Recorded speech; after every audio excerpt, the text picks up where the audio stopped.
G'day sports fans, Paul Williamson here, PGA member and RGX coach, here to tell you about rule number 4 in my 10 keys to shooting lower scores.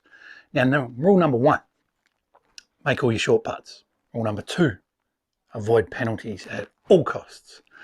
Rule number 3, get out of trouble in one shot. And rule number 4 is get rid of your 3 putts. Now that sounds pretty obvious again, and they all are. But however, how many of you are actually out there not having any 3 putts in your round of golf? I bet you there's not many of you out there. So let's dive into that a little bit. What is it that actually causes you to have a 3 putt? What's the main reason for it? Well, the 2 things we're always trying to judge when we hit a putt to a hole. Number 1 is we're trying to get the direction right. Number 2, we're going to get the distance right. Now, if you get both of them correct, the ball's going in the hole. But I want you to think about your last 3 putt, or one that you can remember, a significant one you've had in the past.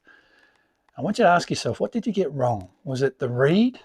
Like, did you hit it 5 foot left or 6 foot right? Or did you get the distance wrong, where you left it 8 foot short or hit it 10 foot past?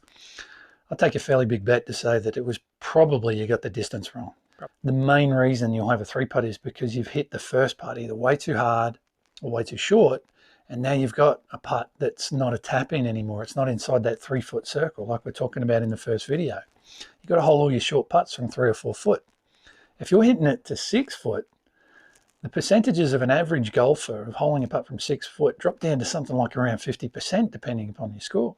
Even the best putters in the world from 6 foot are going to miss around about a third of their putts. These are just the stats. So the thing you've got to get good at is actually getting the putt closer to the hole in the first place.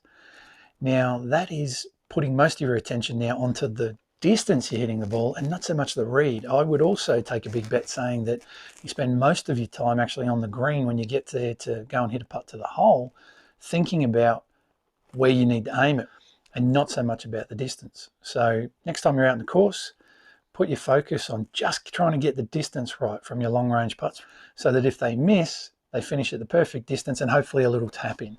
Chances are, once you start getting better at distance judgment, you're also going to get better at green reading, because they're very closely related. So if you're still no good at distance judgment, you're still having 3 putts, I suggest you get out and have a lesson with your golf coach, because so many people I've coached in my lifetime have never had a putting lesson before, yet it's the low-hanging fruit in your scores. Hopefully that improves. Please let me know. If you'd like to see all the other videos, they will be in links down below. I am looking forward to seeing you next time for rule number 5 in my 10 keys to lower scores. Cheers.